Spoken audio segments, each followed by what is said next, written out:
नमस्कार दोस्तों, चलिए जानते हैं झारखंड की 25 फटाफट बड़ी खबरों को सिर्फ 10 मिनट में। और हम लोग जानेंगे इस वीडियो में सभी सरकारी योजनाओं के बारे में, मनिया सम्मान योजना, वृद्धा पेंशन योजना और पीएम आवास योजना के बारे में। पर उससे पहले हमारे चैनल को सब्सक्राइब नहीं किया है तो सब्सक्राइब कर लें।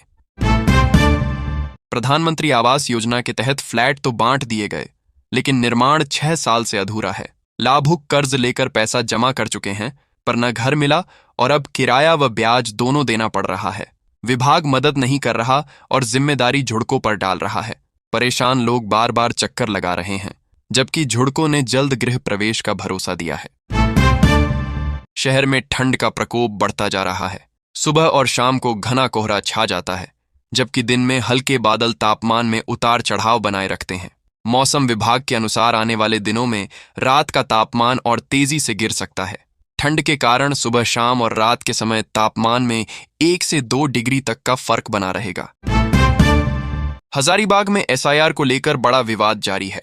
जामताड़ा में स्वास्थ्य मंत्री इरफान अंसारी ने कहा था कि अगर कोई फर्जी बीएलओ नाम काटने आए तो उसे रोककर पूछताछ करें। इस बयान पर बीजेपी और कई नेताओं ने कड़ा विरोध किया। आरोप है कि मंत्री वोट बैंक की राजनीति कर रहे हैं। इरफान अंसारी ने सफाई देते हुए कहा कि उनका इशारा सिर्फ फर्जी बीएलओ पर था। जैक ने मैट्रिक और इंटर परीक्षा का शेड्यूल जारी किया है। दोनों परीक्षाएं 3 फरवरी 2026 से शुरू होंगी। मैट्रिक 17 फरवरी तक और इंटर 23 फरवरी तक चलेगी। पहली पाली में मैट्रिक और दूसरी पाली में इंटर की परीक्षा होगी। प्रवेश पत्र 16 और 17 जनवरी से डाउनलोड होंगे। प्रायोगिक परीक्षाएं 24 फरवरी से 7 मार्च तक ली जाएंगी। परिणाम अप्रैल के आखिरी सप्ताह में आने की संभावना है। झारखंड में धान की बम्पर पैदावार की उम्मीद है, लेकिन सरकारी खरीद शुरू न होने से बिचौलिए गांव-गांव जाकर किसानों से सस्ते दाम पर धान खरीद रहे हैं। किसान जरूरत के चलते अपना धान 1600-1700 रुपए क्विंटल में बेच रहे हैं, जबकि समर्थन मूल्य 2469 रुपए है। सरकार का दावा है कि इस बार किसानों को भुगतान एकमुश्त मिलेगा और धान खरीद जल्दी शुरू की जाएगी। सोने और चांदी के भाव में तेजी देखी जा रही है। आज रांची में 22 कैरेट सोना 1,18,750 रुपये और 24 कैरेट सोना 1,24,690 रुपये प्रति 10 ग्राम है। चांदी 1,76,000 रुपये प्रति किलो जा रही है। बोकारो, जमशेदपुर और देवघर में भी सोना और चांदी के भाव बढ़े हैं। गहने खरीदते समय हॉलमार्क और क्वालिटी जरूर देखें, ताकि सही मूल्य और शुद्धता की गारंटी मिल सके। रांची में आजसू छात्र संघ लंबित 2024 से 2025 की छात्रवृत्ति को लेकर बड़ा आंदोलन कर रहा है। बापू वाटिका से राजभवन तक शिक्षा के लिए भिक्षा जनाक्रोश मार्च निकाला जाएगा। लाखों छात्र अब तक छात्रवृत्ति नहीं पाए हैं। झापन देकर भुगतान तुरंत करने और ई कल्याण पोर्टल पर जानकारी सार्वजनिक करने की मांग की जाएगी। आंदोलन तब तक जारी रहेगा जब तक सभी छात्रों को पूरी राशि नहीं मिलती। रांची विश्वविद्यालय के 23 नीड बेस्ड असिस्टेंट प्रोफेसरों के तबादले रद्द कर दिए गए हैं। राजभवन ने कहा कि नीड बेस्ड नियुक्तियां आवश्यकता अनुसार की गई थीं, इसलिए शिक्षकों को उनके मूल कॉलेज में रहना चाहिए। यह आदेश 1 दिसंबर से लागू होगा। हालांकि रिवर्स ट्रांसफर से कई कॉलेजों में विषयवार असंतुलन और पढ़ाई पर असर पड़ सकता है। विश्वविद्यालय अब शिक्षकों को मूल संस्थान में भेजकर व्यवस्था सुधार रहा है। कोल्हान विश्वविद्यालय के 6ठे दीक्षांत समारोह में राज्यपाल संतोष कुमार गंगवार ने छात्रों को सफलता का मंत्र दिया। उन्होंने कहा, मेहनत, दृढ़ इच्छा, सकारात्मक सोच और अच्छा चरित्र ही सफलता दिलाते हैं। 195 छात्रों को डिग्री और गोल्ड मेडल दिए गए। युवाओं को कौशल विकास, आत्मनिर्भर बनने और समाज की सेवा करने की प्रेरणा दी गई। रांची में आजसू छात्र संघ ने लंबित पोस्ट मैट्रिक छात्रवृत्ति के भुगतान के लिए मोरहाबादी बापू वाटिका से राजभवन तक शिक्षा के लिए भिक्षा मार्च निकाला। छात्रों ने कटोरा लेकर भिक्षाटन किया और राज्यपाल को ज्ञापन सौंपा। संघ ने कहा कि 11,34,000 में से कई छात्रों को अब तक छात्रवृत्ति नहीं मिली। भुगतान जल्द शुरू करने और पारदर्शिता सुनिश्चित करने की मांग की गई। रांची मौसम केंद्र में India international science festival IISF का कर्टेन रेजर कार्यक्रम आयोजित हुआ। बच्चों ने विज्ञान और मौसम पूर्वानुमान के महत्व को जाना। एयरपोर्ट निदेशक अनिल कश्यप ने विज्ञान में जिज्ञासु होने और ऊंचे सपने देखने की प्रेरणा दी। मौसम वैज्ञानिकों ने तकनीकी ज्ञान और विज्ञान से आत्मनिर्भर भारत बनाने की जानकारी दी। IISF 6 से 9 दिसंबर तक पंचकूला में होगा। दुमका में शादी के मौसम में डीजे के तेज शोर की शिकायत बढ़ गई थी। इसके बाद प्रशासन ने सख्त आदेश दिया है कि रात 10 बजे के बाद किसी भी समारोह में डीजे या म्यूजिक सिस्टम नहीं बजेगा।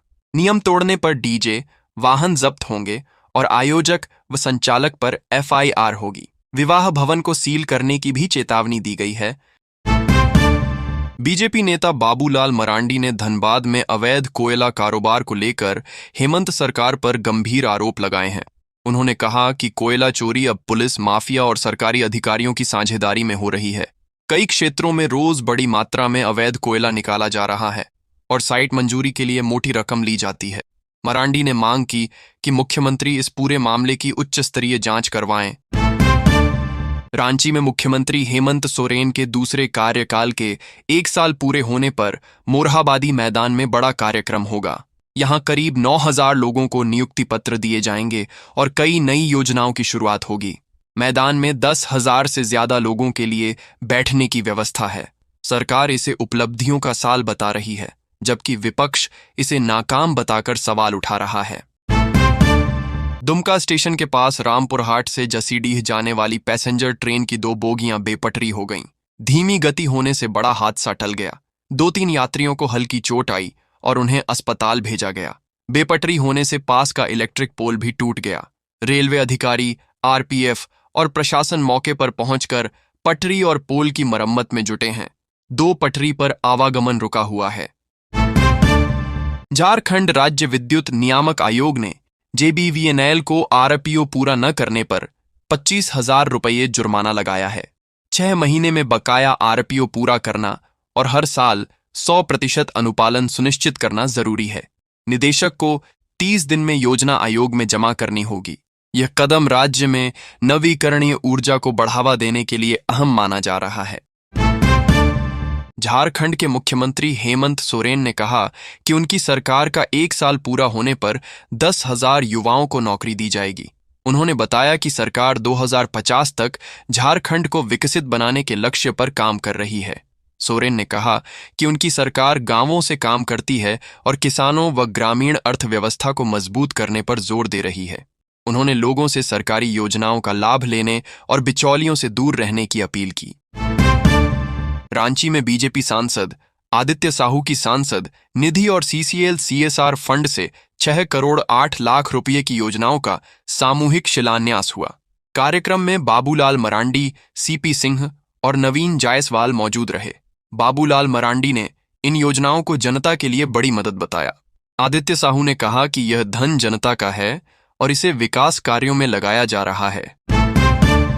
खूंटी में 28 नवंबर को नगर पंचायत कार्यालय में अनक्लेम्ड बैंक खातों के निस्तारण और जागरूकता के लिए विशेष शिविर लगेगा। RBI और जिले के सभी बैंक प्रतिनिधि पुराने निष्क्रिय खाते, फिक्स्ड डिपॉजिट और जमा योजनाओं की जानकारी देंगे। लोग अपने पुराने या मृतक परिजनों के खातों की जानकारी लेकर जरूर आएं। रांची में ईडी द्वारा जमीन मामले में भेजे गए समन की अवहेलना को लेकर CM हेमंत सोरेन पर MP MLA अदालत में केस चल रहा है। हाईकोर्ट ने दी गई राहत वापस ले ली है और अब शुक्रवार को CM को कोर्ट में व्यक्तिगत रूप से पेश होना है। ईडी का दावा है कि कई समन भेजे गए, जबकि CM का कहना है कि उन्होंने सभी समनों का लिखित जवाब दिया था। देवघर में पुरुष नसबंदी को बढ़ावा देने के लिए जिला प्रशासन ने जागरूकता अभियान शुरू किया। अधिकारियों ने बताया कि पुरुष नसबंदी सुरक्षित व आसान तरीका है, लेकिन इसकी संख्या बहुत कम है। कार्यक्रम में लोगों को जानकारी दी गई, स्वास्थ्य कर्मियों को सम्मानित किया गया और जागरूकता रथ को रवाना किया गया। अभियान 20 दिसंबर तक चलेगा और नसबंदी कराने वाले पुरुषों को प्रोत्साहन राशि मिलेगी।